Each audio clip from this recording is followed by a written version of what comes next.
This is going to be the proof for you.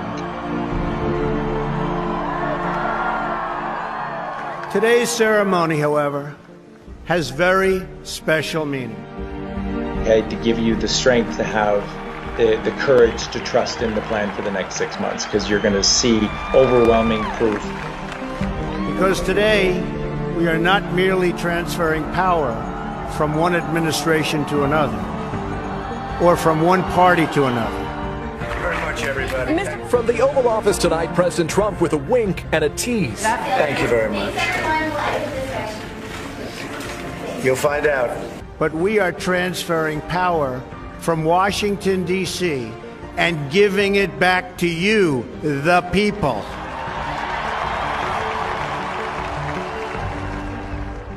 Every single government on earth, all of them, have capitulated over to Trump. White House veterans warn words matter. Those words that come out of the president's mouth have an impact all around the globe, and sometimes there are unintended consequences because of the words that are spoken. Mr. President, I'll give this ball to you, and now the ball is in your court.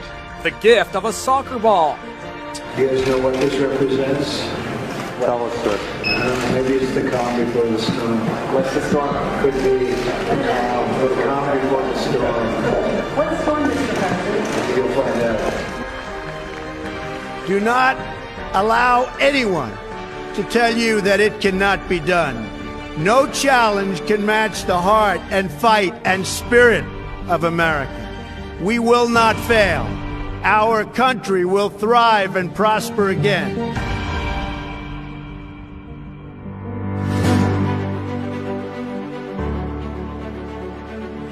I got to say, 4 years ago, I was honoured to come to America to bring the Brexit message, the message that you can beat the establishment. And that is what Donald Trump did. He beat the pollsters, he beat the media, he beat all the predictions. And here's the worst bit, they've never forgiven him for it. They've never, ever forgiven him. They have spent 4 years trying to delegitimize him. 4 years of the Russia hoax. 4 years of the false impeachment. Most human beings under that barrage would have given up. This is the single most resilient and bravest person I have ever met in my life.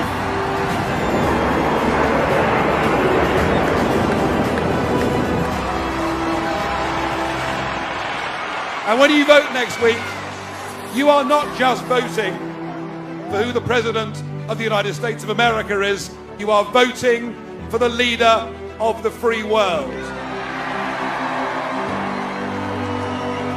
You are voting for the only current leader in the free world who has got the guts to stand up and fight.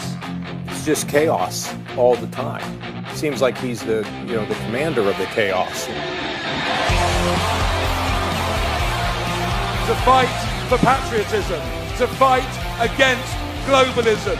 You'll be voting for the only leader in the Western world with the real courage to stand up to the Chinese Communist Party. And a man who in 4 years hasn't just cut your taxes, hasn't just improved the economy, but a man who right now is bringing Israel together with Arab nations. We have before us a rare opportunity to bring security and stability and peace to this region and to its people, defeating terrorism and creating a future of harmony, prosperity, and peace. And that's what he's done. After 49 years, Israel and the United Arab Emirates will fully normalize their diplomatic relations. They will exchange embassies and ambassadors and begin cooperation across the board. And I wish you Godspeed. I really do. Thank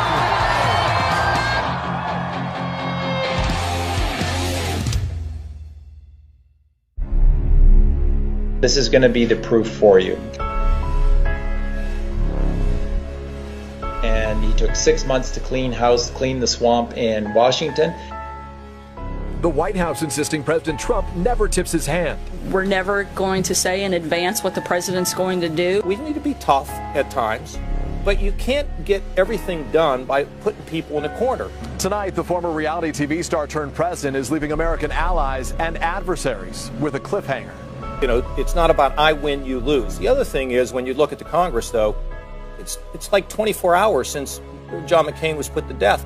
And that was the summer of 2017, and that's where this whole story I'm going to tell you today begins.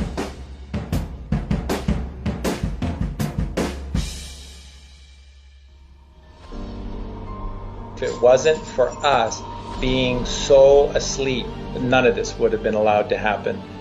Billy, stop. Okay, stop. You too. Okay, stop. All I can say to you is that we are responsible, all of us. Are you f***ing kidding me? The Super Bowl? The next 6 months are an opportunity. It's an opportunity for all of you to become the kind of hero that you've always wanted to be in your eyes. Our agency has a very good reputation for finding people. No offense on the backside, we're going to have to cover that 2 and 3 corner. U.S. Marshals suit up to get to work. They're looking for someone on the run, but not a dangerous criminal. We're going after children. Well, CBS 46 cameras were there during this mission, and our Megan Packer takes us inside Operation Not Forgotten. Trust in the plan that there are good people fighting against the sickest, most evil people in the creation of evil. Come on. There are good people out there. You get up and be part of this.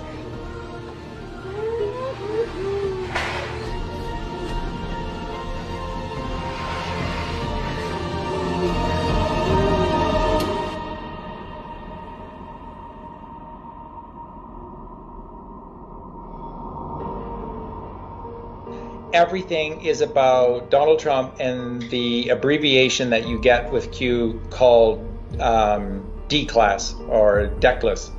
DECLAS is code or an abbreviation for D-class, and D-class is short for declassified. So the main people behind all of this have been the NSA. Phone in your pocket right now might be a government spying device. Access to everything about you. As soon as that information became available, a group of people within the military said, this is our chance. The NSA's Security and Counterintelligence Directorate, also known as the Q Group, is the agency's internal police force. They're basically the cops or the police of the NSA.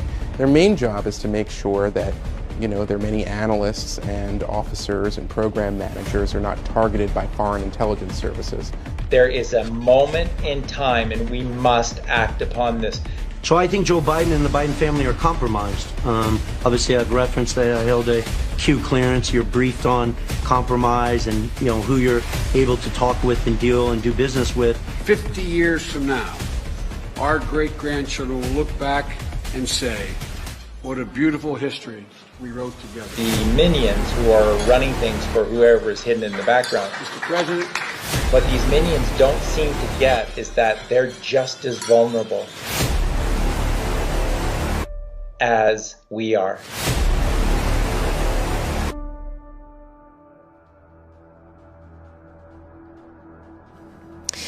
Meanwhile, as the Trump-Comey storm grows, the president kicked off his first foreign trip as U.S. leader. He's set to touch down later this Saturday in Saudi Arabia, the first leg of a whirlwind 8-day tour that will take him to Israel. And then he went to Saudi Arabia first because he needed to. There's a reason he went to Saudi Arabia first. All eyes are, of course, on Trump as he takes his first steps as head of state on the world stage. All believe is it was the Crown Prince at that time. Now, he got right into the whole adrenochrome thing. What is this shit? That stuff makes pure mescaline seem like ginger beer, man. Adrenochrome. Adrenochrome? You are a disgrace, not only to the GOP, but to all of America. Withdraw from the U.S. presidential race as you will never win. This is all because this Al-Walid got sucked in by the cabal, the 13 families, one of the three main arms of their weaponry. There are a lot of Saudis that didn't like this. They knew what was going on and they didn't like it. But there's a lot of people that draw lines with children. Really don't think he's the right messenger for a message, to bring a message of peace and unity to the Middle East. Of a pretty stunning moment. Jim was talking about the publicity of this. Well, Saudi King Salman presented that to the president. It's a gold medal. The collar of Abdulaziz Al Saud is what it's called, and it's the nation's highest honor. What is the symbolism there? What is the intention as he gives him that honor? Because already what we are seeing, the grandeur of this welcome, is so different from what we've seen with past presidents. When Trump arrived in the summer of 2017, he laid out all of the documents. That's what they did to everyone. They had folders, and the folders had all the documents. These are some of the 33 Haitian children an American Baptist group allegedly tried to unlawfully take out of the country on Saturday. Annalberia is a small village with a painful past. All of these girls are victims of trafficking. There were photographs. They came with discs, CDs, and DVDs, and the CDs and DVDs had fantastic production value, and it had all of their footage doing the most horrific things. The NSA has it all on all of these people. This was, quite a surprising move here by Prince Mohammed. I mean, most of all, this arrest or detainment of Al-Walid. We're talking about weeks after Trump came and on his visit in July of 2017 to Saudi Arabia. After Trump left, that's when the arrests happened. Early in November, something happened that many Saudis would have thought unimaginable. From their homes across the country, dozens of the kingdom's richest men, including members of the royal family, were swept up and detained in the gilded cage of Riyadh's Ritz-Carlton Hotel. Well, his get-out-of-jail card is probably the priciest of them all. They're apparently asking for around $6 billion from him out of an $18.7 billion net worth. So that's a tall price. He apparently is resisting that kind of a fine. But Al-Walid is the one that sort of handpicked Barack Obama as somebody that they could work with. Faith has always been a guiding force in our... Nearly 20% of Americans think President Barack Obama is a Muslim. This according to a recent poll by the Pew Research Center. About 1/5 of Americans are not willing to even accept a man at his word when he says, I'm a Christian. You are absolutely right that John McCain has not talked about my Muslim faith, and you're absolutely right that has not come my Christian faith. It was this Crown Prince Al-Walid of Saudi Arabia that decided to make Obama the one that they were going to turn into this linchpin of U.S. presidents. I, Barack Hussein Obama, do solemnly swear, to the best of my ability, preserve, protect, and defend the Constitution of the United States. So help you God? So help me God. Congratulations, Mr. President. And Al-Walid was arrested, taken down, and in his place was bin Salman. And bin Salman is somebody who was not okay with what Al-Walid was doing. Now, this is absolutely the truth. What happened the second day? The second day, the Crown Prince and the King both submitted publicly control over Saudi Arabia to Donald J. Trump. And how do you know this? Because they publicly held this sword dance ritual, which is a very, very big deal to the Muslim culture. And only the king holds the sword. Who's at the very center, at the top of the podium, and who everyone else is around in support of, Donald Trump is holding the sword. This is Saudi Arabia publicly capitulating, and in one of the photos that we have, it shows the Saudi king, and he looks like he's about to die. He's in so much pain at what's going on here. They just handed over the keys to Saudi Arabia to Donald J. Trump. So what is important to note is that where Trump went next, he went with Saudi as part of his team. So you need to understand, it's not just that he didn't go there and take them down and that they're never going to do it. No, they're now working for him.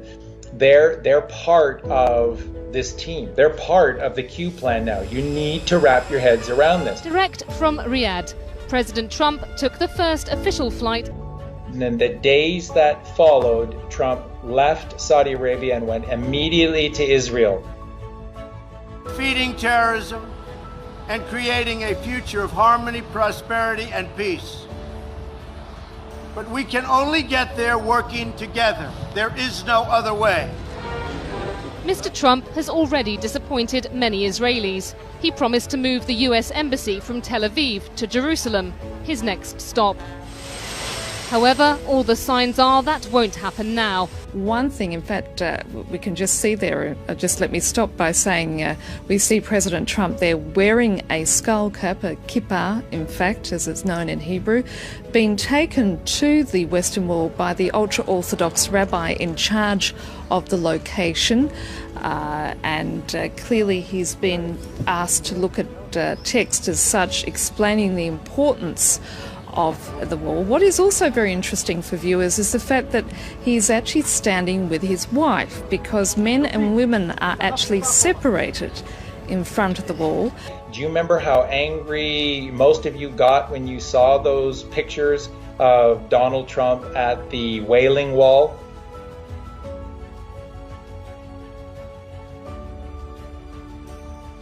He's not a puppet for the Zionists. There are no Zionists. Remember, folks, there's just the Phoenicians. There's just those 13 families, and they're very smart, and they're very good. And he sat down with everybody in front of the camera and behind the cameras, the people that are really in power, and he laid it all out on these minions. They were balking at him, even though he showed that the Saudis had signed over, and the Israelis were balking at Trump and were not prepared to sign over. And that's why Trump stayed an extra day. Trump was not going to leave Israel without them capitulating to him. Jerusalem, the ancient city claimed by three of the world's great religions, now central in a dispute pitting President Trump and Israel's prime minister against most world leaders. The president telling the heads of Israel, Egypt, Jordan, Saudi Arabia, and the Palestinians today he will recognize Jerusalem as Israel's capital. An unprecedented move breaking with U.S. policy since Israel was created. And the sort of the how do you know moment is after visiting the Wailing Wall, Israel publicly submitted allowing the United States to move their embassy to Jerusalem.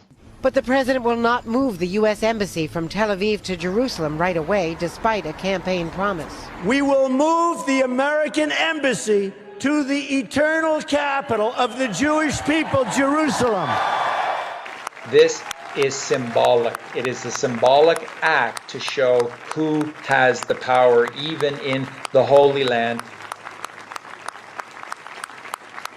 And we extend a hand in friendship to Israel, the Palestinians, and to all of their neighbors. May there be peace. May God bless this embassy. May God bless all who serve there. And may God bless the United States of America. Thank you. Step number 2 of the journey completed. President Trump met with Pope Francis at the Vatican, toured St. Peter's Basilica. Saudi, Israel, and then the Vatican. Hi, George. Good morning from Rome. As you know, these are two leaders who don't see eye to eye on a number of issues. They had that very public feud during the campaign over immigration. But today, that first face-to-face right here at the Vatican, and they both seem to genuinely get along. Vatican and he presents to Pope Francis a massive, apparently the folder was absolutely huge, and handed it over to them and said, yeah, you know, take your time, have a look-see. Apparently Trump kept making little digs at Pope Francis about his red shoes. Yeah, you might want to put your red shoes on when you look at all of this stuff. And so that's what Trump is saying. I'm not leaving here until you sign some documents for me. It took the Vatican that night, and the next day they capitulated. When you see Pope Francis with a world leader and he meets a lot of them, it's easy to read into it. He doesn't have much of a poper face, I guess, but here he is with German Chancellor Angela Merkel, happy. Here he is with President Putin, not too thrilled. See you with President Obama, laughing it up. And finally, here he is with the Trump.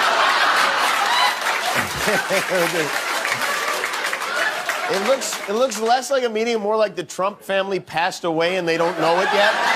Donald Trump has a look on his face that is a mixture of victory, joy, and mischievousness. And the two men who so publicly clashed, today ending their meeting in a handshake. Yeah, so there were no cameras inside for the meeting between the president and the Pope, but we are hearing a little bit about what they discussed. They talked about the situation in the Middle East. They talked about the protection of Christian communities around the world. A number of international affairs issue talked about here today. And they symbolically signed off. Now, what did the Vatican have to do to sign off? You see, the Fed is controlled by a certain group within the Catholic Church. Who went forth and spread the teachings of Christianity? The Jesuits! When is a central bank not a central bank? When is a private bank public and a public bank private? Sound mysterious and full of secrets? Well, that's the Vatican Bank. It's in 1929 they hit a deal with Mussolini, the head of the fascist state. He recognized them as a real country, that little piece of land, and in return gave them about $1 billion in today's money, compensating them for the loss of the Papal States. They said, what do we do with $1 billion? We're clerics, not financiers. They hired a guy who was a brilliant financial whiz, Bernardino Nogaro. He came in. He understood arbitrage, he understood offshore banking, he understood how to move hard assets around, investments in real estate, and he started to do that. In the middle of World War II, he said to the Pope, I need a bank. It's not enough to have correspondent banks. We need to move our money off the radar so the British and Americans can't follow what we're doing, because they were playing both sides. The Americans and Brits they were investing in, and the Germans and Italians. They didn't know who would win. They wanted to make sure they were covered. And that's the birth of the Vatican Bank. They go from an institution that can't embrace capitalism to one that suddenly has its own bank in the middle of the war. They were in control of the Fed. So Trump did not leave until Pope Francis issued a papal bull announcing that by a certain date, the Vatican Bank, which was in charge of all, was the head executor, the exchequer of all of the earth-wide Federal Reserve banking systems in each country, would be handed over to one Donald J. Trump. Donald J. Trump is not, Mark, just the executor, the exchequer of the U.S. Treasury and therefore the Fed within the United States. He is the exchequer for Earth. He is the exchequer for the treasuries for every single country on Earth. That's what I told you earlier. No human being in history has ever been more powerful, owned more things, or richer than Donald Trump. And we are working on that as we speak. We have conversations with various representatives of China. I believe that will all work out very well for everybody. China, Japan, the United States, and everybody in the region. As far as the currency devaluations, I've been complaining about that for a long time. And I believe that we will all eventually, and probably very much sooner than a lot of people understand or think, we will be all at a level playing field. Because that's the only way it's fair. That's the only way that you can fairly compete in trade and other things. And we will be on that field, and we will all be working very hard to do great for our country. But it has to be fair, and we will make it fair. London was the financial arm of all of this. Washington was the military arm. Rome was the central brain, the core. They call it the spirit, but it's not. It's sort of the central brain of this unholy trinity of power.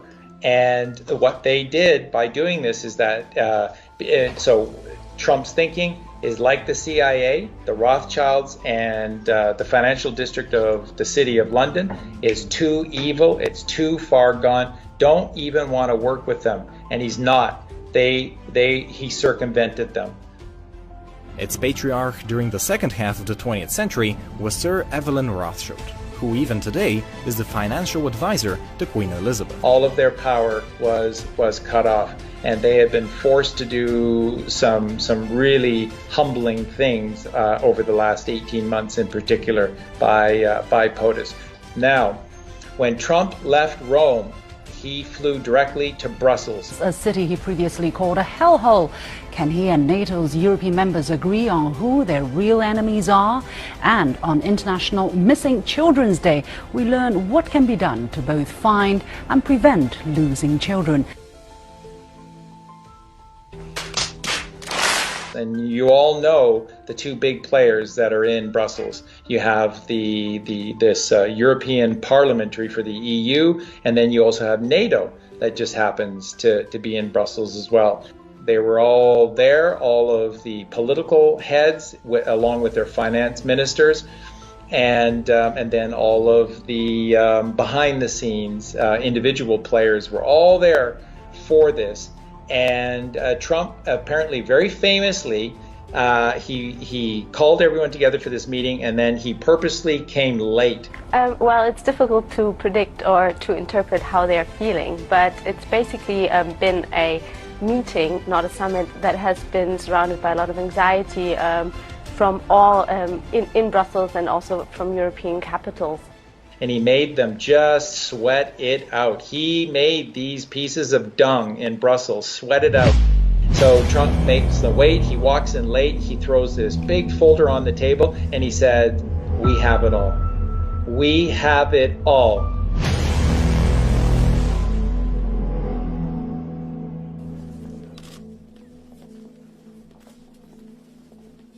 And in short order, those little rats, those little cowards, they all capitulated in very, very short order. And there was a whole bunch of things that occurred in the following days from there, including the EU backing down on Brexit. No more financial contributions, no more European Court of Justice, no more common fisheries policy, no more being talked down to, no more being bullied, no more Guy Verhofstadt. I mean, what's not to like? I know you're going to miss us. I know you want to ban our national flags, but we're going to wave you goodbye, and we'll look forward in the future to working with you as sovereign. If you disobey the rules, you get cut off. Could we please remove the flags? And NATO having to, step up and basically pay for the bulk, and all of these different nations instead of the United States having to fund all of them. He plans to tell other members to spend more on defence and step up the fight against terrorism. I have been very, very direct with Secretary Stoltenberg and members of the alliance in saying that NATO members must finally contribute their fair share and meet their financial obligations. But 23 of the 28 member nations are still not paying what they should be paying and what they are supposed to be paying for their defense. It's not like that's a big deal in terms of saving money or anything. No, it's symbolic. It's symbolic. You're going to pay for NATO from now on. We're not, because I'm in charge. So when the photo op came for this famous meeting in Brussels, Trump again came late. And he just shows to everyone who was there that he was in charge of the meeting. He disseminated the information to the press. He said what was going down. He showed them. He came in late and then he left. And he owns the EU and NATO. That's why they've done everything they've done ever since. Now, in October of 2017, there was an attempt on the life of the new Saudi crown prince. Yeah, if you look at the map, Jake, it gives you an idea of why this was so deadly. Hundreds of our fellow citizens are now mourning the sudden loss of a loved one. This little operation that was set for him in Las Vegas was taken down at the last second, and he was protected.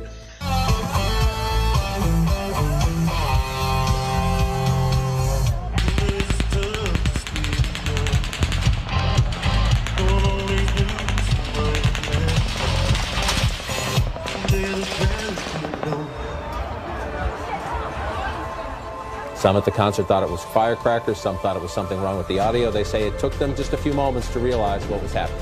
What happened at this Las Vegas battle? Hey, you guys, get down! Go that way! Get out of here! There's gunshots coming from there! Bin Salman was saved by the U.S. military through the intel received by the NSA, and then given to Bin Salman by Trump. He was asked to take on an even bigger role, and he agreed to do it. He basically was saying to Trump, anything, my brother, anything, my brother.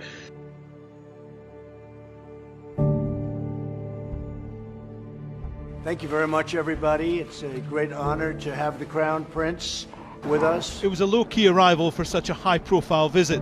The Crown Prince from Saudi Arabia did not go in through the front door, but soon found himself in the Oval Office.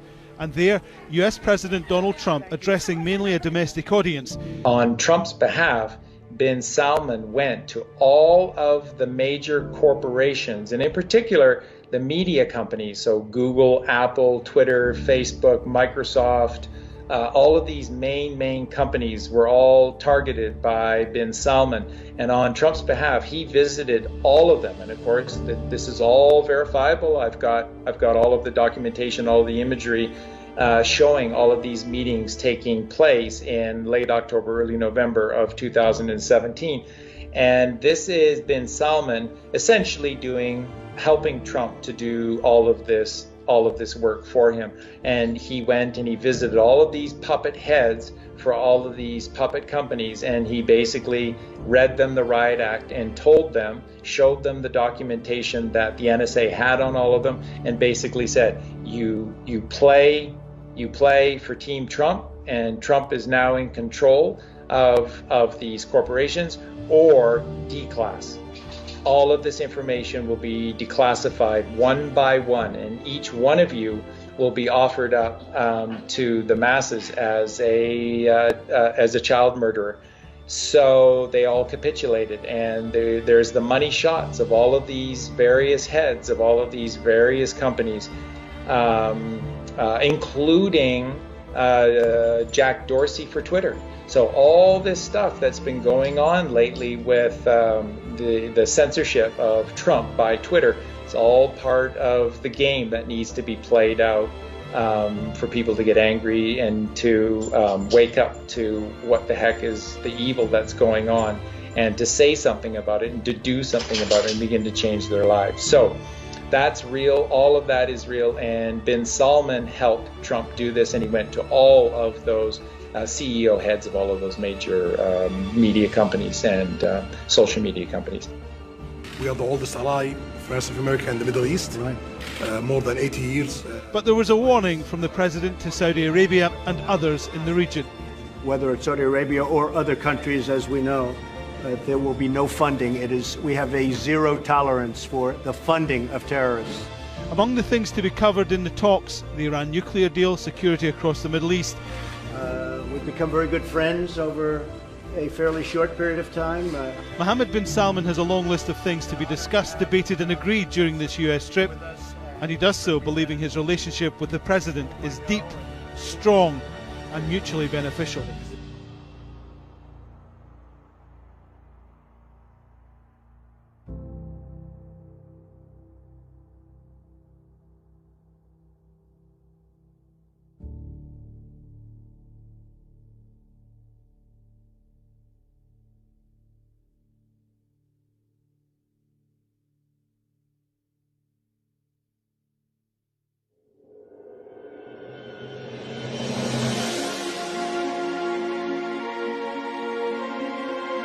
Welcome to Mount Rushmore, welcome to South Dakota, and enjoy your evening.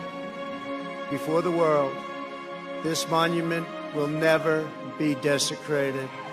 These heroes will never be defaced. Their legacy will never, ever be destroyed. Their achievements will never be forgotten. And Mount Rushmore will stand forever as an eternal tribute to our forefathers and to our freedom.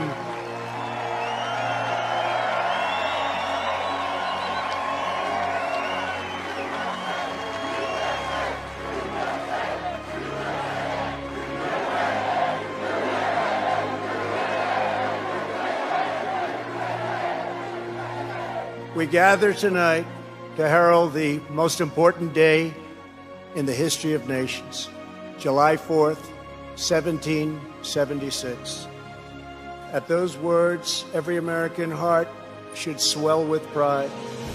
Every American family should cheer with delight, and every American patriot should be filled with joy, because each of you lives in the most magnificent country in the history of the world, and it will soon be greater than ever before.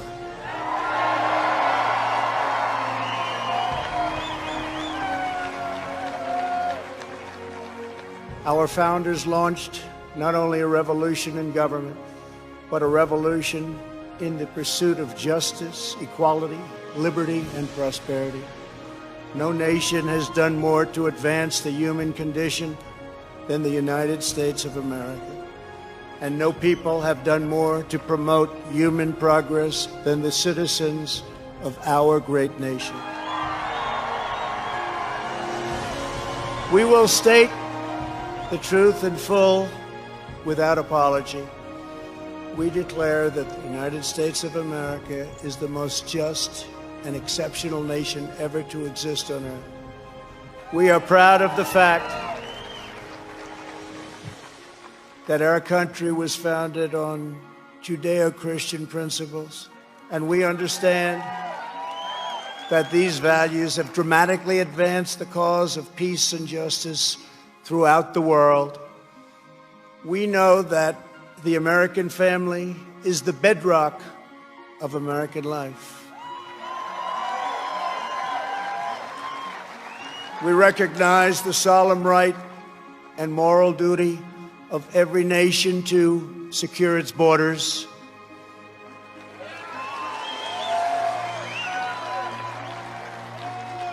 And we are building the wall.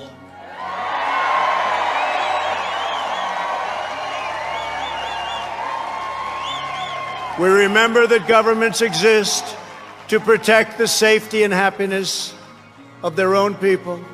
A nation must care for its own citizens first. We must take care of America first. It's time. We believe in equal opportunity, equal justice, and equal treatment for citizens of every race, background, religion, and creed. Every child of every color, born and unborn, is made in the holy image of God.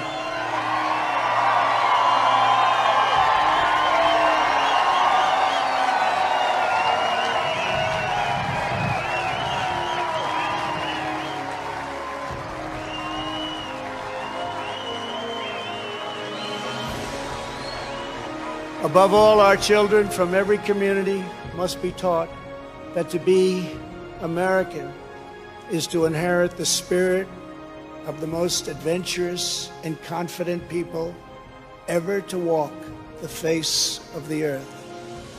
Americans are the people who pursued our manifest destiny across the ocean, into the uncharted wilderness, over the tallest mountains, and then into the skies, and even into the stars.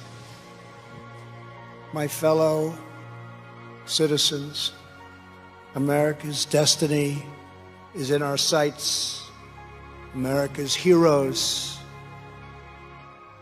are embedded in our hearts. America's future is in our hands. And ladies and gentlemen, the best is yet to come.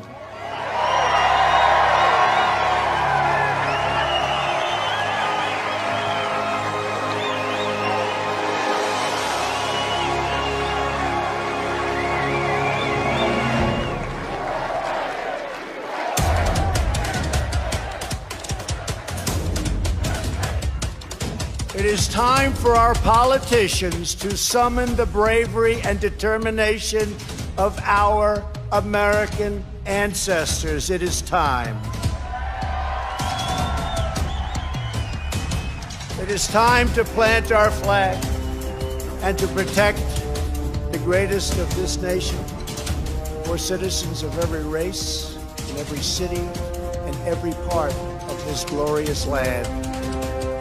For the sake of our honor, for the sake of our children, for the sake of our union, we must protect and preserve our history, our heritage, and our great heroes.